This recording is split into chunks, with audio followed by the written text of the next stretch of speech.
you doing, Trench? I'm back. If you're a sincere seeker of truth, check that. This is the part you want to cut out and put on Twitter. Assalamu alaikum guys, and welcome to an episode. It's the one and only Digo Double G. Oh, you guys been asking for it. Apos. I have no muscles here. I have no muscles. I have no muscles here. I have no muscles. So Apos has been dodging Mohammed Hijab for quite a while now. So to confront his Islamophobia and hate preaching, Mohammed Hijab had to adopt a slightly different style. With the help of Adam Saleh and Slim, Hijab decided to pay Apos a surprise visit. Because you don't believe in it, you are also followed and persecuted for that. So it is completely normal that somebody who leaves Islam, whose entire life was defined by the fears of No! We have our friend here who's more I feel like he's way more. It's not about Mohammed Hijab. No, it's not about him. It's not about that. Calm down. I have made it straight. Don't be scared. Don't be scared. Look. Apos, relax.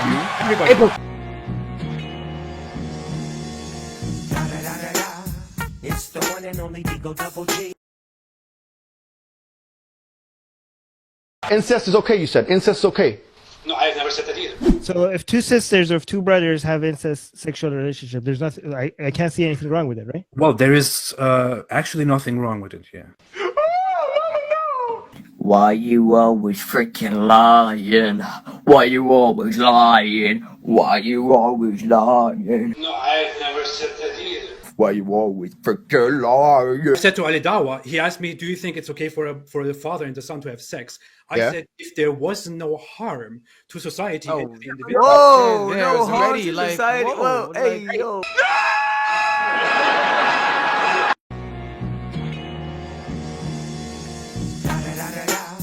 It's the one and only Digo Double G. No!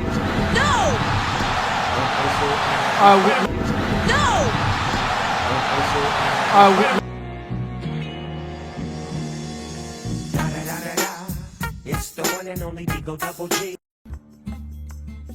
الزنا لا يحرم. لو واحد زنى بامرأة وحملت منه يقول لك ان هذا الماء غير محرم. يعني ايه غير محرم؟ يعني دي مش بنته. يعني ايه برضه مش فاهم يا عم الشيخ؟ يعني هل يجوز له نكاحها؟ قال لك يتجوزها عادي.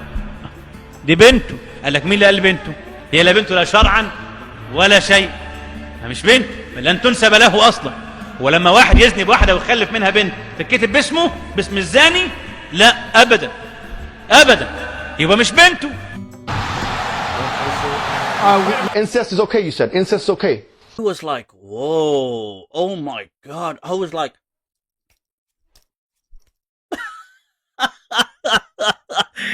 You're finished. Wallahi, you're finished. Don't ever come out. Any retraction you do now, switch off your social media. I don't want to see your face. I don't want to hear your voice. Wallahi, you're a crook and a fraudster. It's the one and only Digo Double G.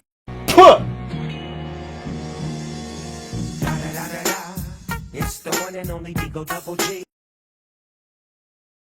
Yeah. Why you always freaking lying?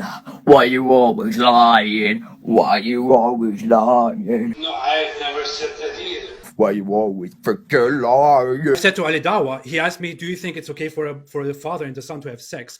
I said, if there was no harm to society and the individual. Whoa, no harm to society. Whoa, hey, yo.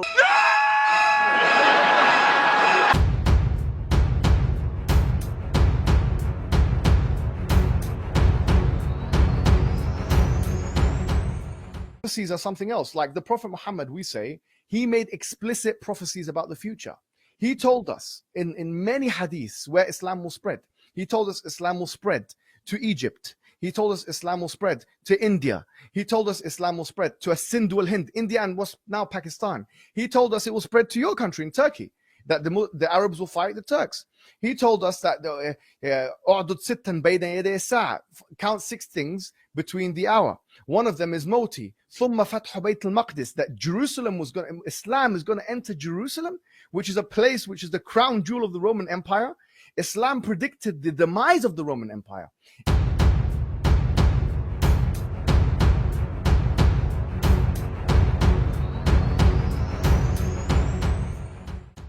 Did Muhammad Hijab really mention the name or the word the Roman Empire?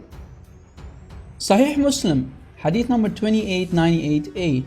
I heard Allah's Messenger saying, the last hour would come when the Romans would form a majority amongst people. Have you seen any Romans lately, guys? Because last time I checked, there are no Romans and there is no Roman Empire anymore. Did Muhammad lie? You can be the judge of that, people. What is his name? Nautius Maximus. Otherwise, to show that there has been a prophecy that was made by the Prophet of Islam or the Quran that in fact did not materialize, that the Prophet or Islam said this will happen and the opposite thing happened.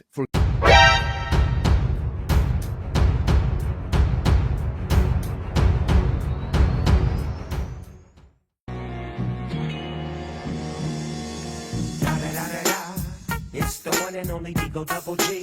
I was like, whoa, oh my God. I was like,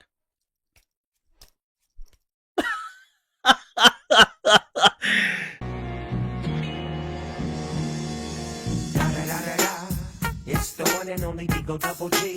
Yeah. Why you always freaking lying? Why you always lying? Why you always lying? No, I've never said that either. Why you always freaking lying?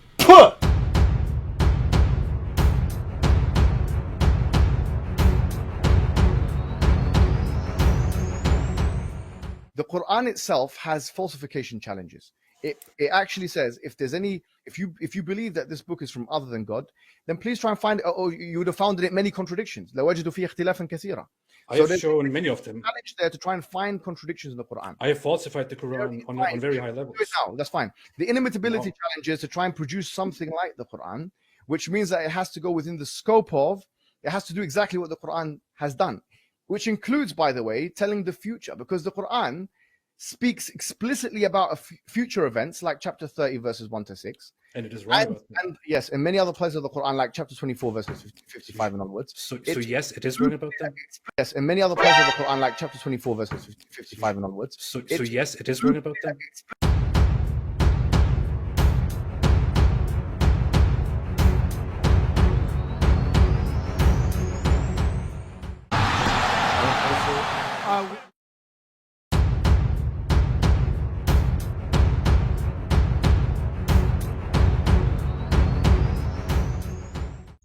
You heard Muhammad Hijab. He said if the Quran was not from God, you would have seen many contradictions and mistakes in it.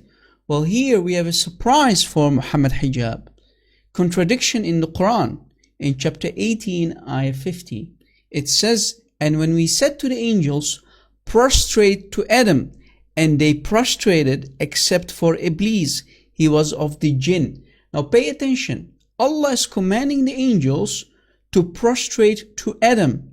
So they did, and they prostrated.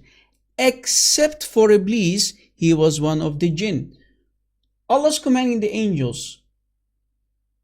So why is Allah getting angry with Iblis, who is a jinn, who is the devil? That doesn't make sense. Here we find a huge contradiction, a huge mistake in this ayah.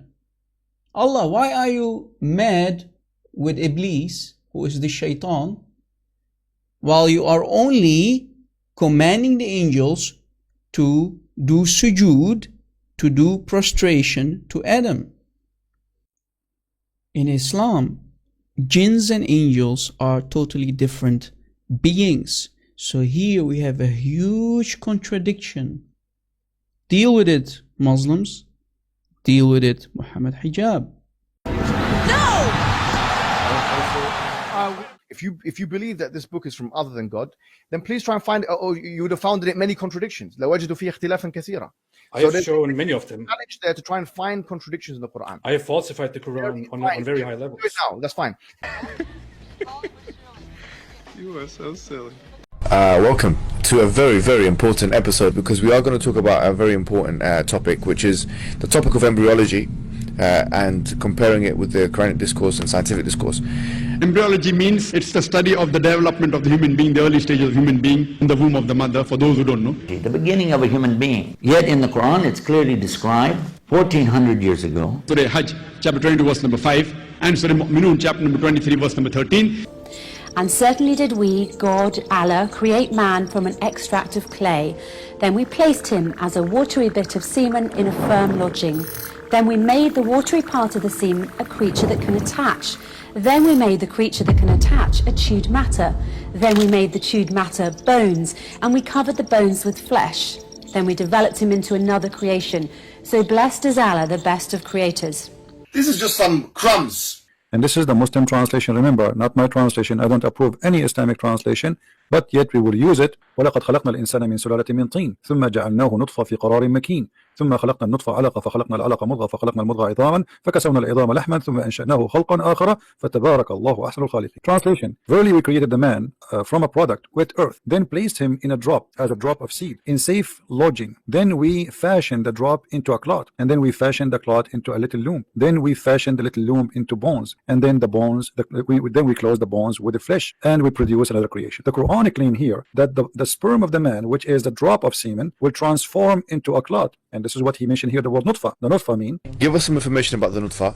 It refers to sperm. But by what they say, and this translation in front of us, they just prove to us that Muhammad is a false prophet. Allah has created you from a sperm drop. The human being is not created from a drop of sperm. The human being is created from one sperm, not a drop, because the woman egg will be fertilized by one semen, that not by a drop, and this fluid is a semen. But the human being is not created from a drop of semen. The human being is created from the woman egg and the man sperm, and not a drop. The sperm within the semen meets with the egg. The difference between semen and sperm is that the semen is what contains the sperm. If we go in the Quran, we will find the following, and this is an obvious, clear mistake in the Quran. How Allah He makes such a mistake in His God, that He created us from a sperm, and He made the sperm transform into a clot of a congealed blood. We made the sperm into a clot, not sperm and then a clot. So what does the word alaqa actually mean? It's a blood clot. Blood clot. That's an alaqa. And the clot is what? Is made from a congealed blood, which means a dead blood. Generally, it means that it's blood that is jammed, that is quite solidified. Yeah. Yeah, a clot of blood, that's generally translated. And then we created the nutfa and we make it a clot. But the fact the Quran says, it says a clot which is a congealed blood. We speak about embryology are in perfect conformity with latest advances of embryology. You're finished. Wallahi, you're finished. Wallahi, you're finished. The sperm itself transforms into a clot, and there's no scientist believe in such a garbage. We have created the human being from minute quantity of sperm, then made it into an alaqa, then made the alaqa into mudga. Quran is quite unique in describing those stages, because the bones are formed first and then the muscles. And according to the Quran, the embryo in the womb of his mother is being developed. We see that you have a lump of flesh, then you get the bones, so it becomes bones, so the flesh becomes bones, and then the bones are covered with flesh. Do you see it? And then the congealed blood became a lump, and then bones, and then we close the flesh by the bones by flesh. the human embryo, that in the 7th week the bones are formed, and immediately after that the flesh is formed, and the bones are closed this way. So let us see if this is true, guys. Let us see if this is true, all right? We speak about embryology are in perfect conformity with latest advances of embryology. Crook! Wallahi, you're a crook. You are a crook. Modern science explains that the mesoderm, right, you have a tissue, basically layers of tissue. The mesoderm is responsible, which is this stuff here that you see here. It's a tissue, right, which is responsible for forming tissue such as flesh and bones. So this layer, this part here is responsible for forming tissue such as flesh and bones. This layer, so this mesoderm layer, develops the flesh and bones simultaneously. The Holy Quran not only stated the specific sequence of events that can lead to embryo creation, that during embryonic development the bones are formed first and then the flesh of muscles. We speak about embryology are in perfect conformity with latest advances of embryology. What? At the same time, flesh and bones are developed. So modern science destroys the Quranic claim. As we mentioned, one error destroys Quran, destroys Islam, cripples Islam, and proves that Muhammad is nothing but a fake prophet. Surah Nahl, chapter number 16, verse 43, and Surah Anbiya, chapter number 21, verse number 7, which says, if you don't know, if you're in doubt, ask the person who's knowledgeable. Right. And these are forming simultaneously with each other. Right. Simultaneously. Simultaneously. So no, you don't get the bones first and then tissue, which is flesh that covers the bones. No, bones and flesh are developed simultaneously when you have a baby. Muslims, the Quran is wrong about the embryology stages. That during embryonic development, the bones are formed first and then the flesh of muscles. What the hell is this? A'udhu billah. All of the creation kind of happens, the creation of the hearing, etc., fashioning of the bones and clothing of the flesh. It all happens simultaneously. In the 7th week, the bones are formed, and immediately after that, the flesh is formed. It all happens simultaneously. If we have a Muslim parent, a mother or a father, let's say the father, imagine if your wife is pregnant. God forbid, if she gets a miscarriage and she loses the baby at this stage that you see here, the highlighted stage, the bones, then we can say, congratulations, Dad, you just became father to a skeleton baby. There's no flesh. Can you imagine, guys? Is the fact that the Quran, a book revealed in the 6th century, described this intricate process so accurately all those years ago. People that are trying to promote Islam as to make it scientific friendly or science friendly. So no, chapter 23, ayah 14 is garbage, is comic. It's man-made, brother. Man-made, brother, yes, man-made. There are no embryological details of any consequence in the Quran. But let us see where Muhammad plagiarized this from. And to speculate that Prophet Muhammad, peace be upon him, must have learned that from someone else. Here, from this guy. From Galen, a Greek scientist who lived 1900 years ago, which is 500 years before Islam. Let us see what Galen said. Galen, 500 years, claims that Hippocrates and Aristotle, which came before him, Aristotle also described the emergence of bones and muscle. He claims that they were wrong, right? They also made claims, and this guy claims that they were wrong. Galen says water, which is sperm, sperm, water of the man, the sperm of the man, and the sperm of the woman, yes. And this sperm becomes menstrual blood, dead blood, congealed dead blood, blood clot, which is dead blood. So from menstrual dead blood, you get living tissue, flesh, and then this flesh becomes bones first. And then this guy says, after the bones being developed, then the flesh grows around the bones. Wrong. You see? Copy paste. Do you see? I mean, those stages are quite peculiar to the Quran. We have seen the evidence. You cannot escape anymore. You're finished. A'udhu billah. So first you get the dead blood clot, and then from the clot you get a lump of flesh, and that flesh becomes bones, skeleton baby, and then the bones are covered with flesh. Exactly like Galen. I mean, those stages are quite peculiar to the Quran. Copy paste, brother. Plagiarizing. Galen is wrong. Allah is wrong. Muhammad is wrong. And to speculate that Prophet Muhammad, peace be upon him, must have learned that from someone else. How did Muhammad get access to the work of Galen? That's the $1 million question. How? There was a Aramaic-speaking guy by the name of Sergius of Rushina. He was an Aramaic-speaking Christian who translated 26 books that were written by Galen. So Sergius of Rushina was translating the Greek into Aramaic. So now we have the work of Galen in Aramaic, and we know that Aramaic was basically like the Greek and Aramaic were basically the languages like English of today in the Middle East. How would a desert nomad know that? So what happened? Sergius, he came from Turkey, right? Do you see it? He lived here in Turkey. He moved with his family and he took his translated work of Galen with him to Persia. So we have the Aramaic translated work of Galen now in Persia. So there was a medical school in Persia, in the area called or city called Jundi Shapur. So Galen's work now translated into Aramaic by Sergius reached this school in Jundi Shapur in the 6th century. So here, the work of Galen is started to be taught from in the Aramaic. As you see, many people have been graduating in this Jundi Shapur medical school, and they got graduated and became doctors, including a guy whose name was Al-Harith ibn Qallada or Qalda. Allah sallallahu alayhi wa sallam took it from Al-Harith ibn Qalda, who was known as Tabib al-Arab. He was known as the doctor of the Arabs. And they say that he was someone who was quite learned and traveled many lands, and he came across many cultures and many theories. This guy, this name that you see here, who studied medicine in the same school and read what Galen said about the embryology stages. After graduation, look what happened. This Al-Harith ibn Qallada, so he goes to Mecca and becomes one of the companions of who? The Prophet of Islam. How would a desert nomad know that? This is how Muhammad had access to the books of Galen, because of Al-Harith ibn Qallada. Later, Al-Harith ibn Qallada even marries the aunt of the Prophet and became a companion. He was living with Muhammad for 20 years. For 2 decades, he is teaching Muhammad about medicine and medical things and whatnot, including embryology that we can find in the Quran. I mean, those stages are quite peculiar to the Quran.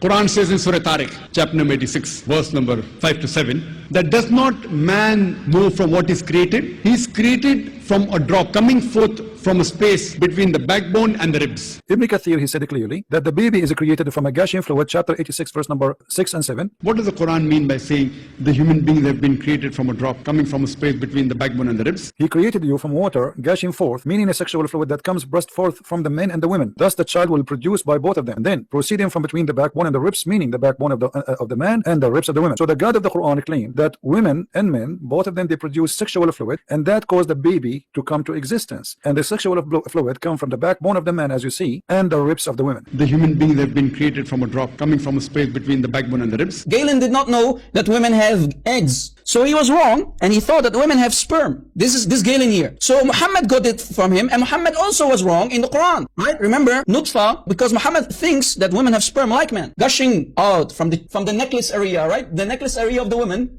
and the backbone of the man. Lord of mercy. So Muhammad and Galen, they believe that women and men have sperm. And Professor Keith Moore said that this information in the Quran cannot come from a human source. The author of this Quran has to be Almighty God. Listen to me.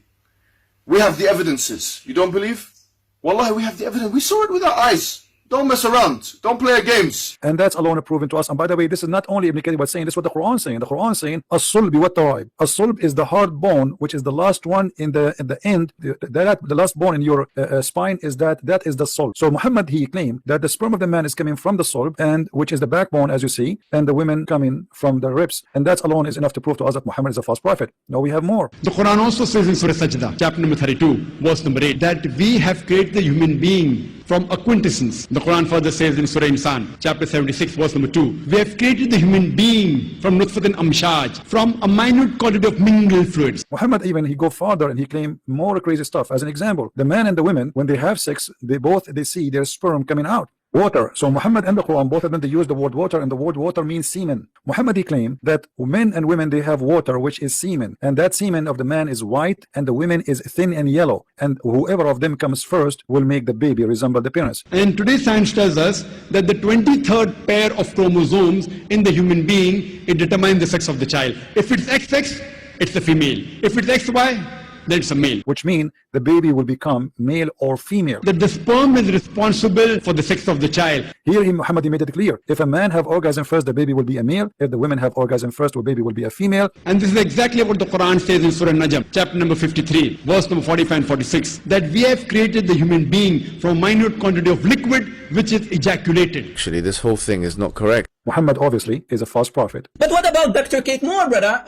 How many times have you Muslims seen talking about Dr. Kate Moore? In the late 70s. And Professor Keith Moore at that time was one of the highest authorities in the field of embryology. Let me tell you what Keith Moore said. What he said on the page number 364A of his book.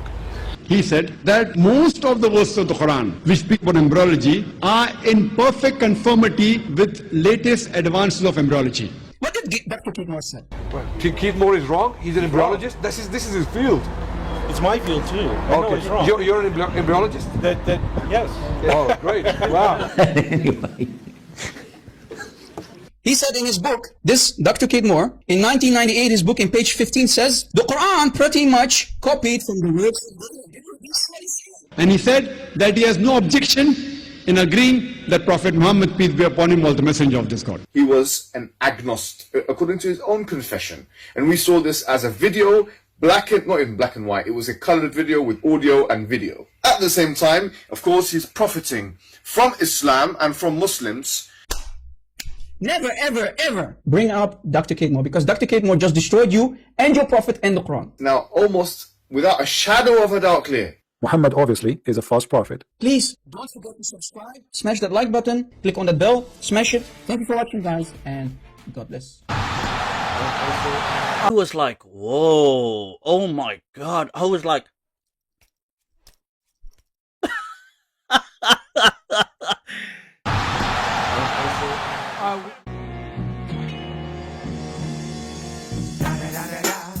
It's the one and only Digo Double G. That the standard narrative, that the standard narrative, that the standard narrative, you're finished, has holes, has holes, that the standard narrative, that the standard narrative, that the standard narrative, you're finished, has holes, has holes. This is a topic that when you're the beginning student of knowledge, you're like, what is all of this going on? What is all of this going on here? When you go a little bit more, you learn to simply memorize what your teachers say and regurgitate it out. And you don't fully comprehend. When you do a deep dive is when things get very, very awkward. That the standard narrative, that the standard narrative, that the standard narrative, you're finished, has holes, has holes. That the standard narrative, that the standard narrative, that the standard narrative, you're finished, has holes, has holes. And I don't think it is wise to bring it up. Why didn't I say it? Because it should not be said in public. Because it should not be said in public. I don't want to get into that issue. I don't want to get into that issue. I don't even want to be explicit. It should only be discussed amongst those who are familiar with this science. It should never be brought up in public. This is not something you discuss amongst the masses, ya akhi. It's not wise. It's not wise. That the standard narrative, that the standard narrative, that the standard narrative, you're finished, has holes, has holes. That the standard narrative, that the standard narrative, that the standard narrative, you're finished, has holes, has holes.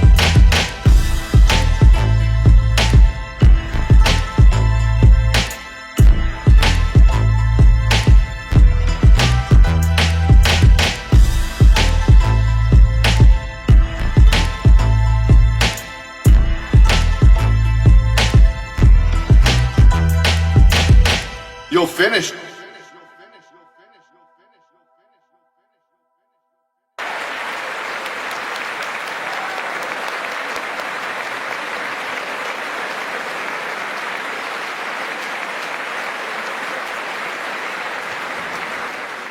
Anyways, I'm done. I'll be back. Surprise.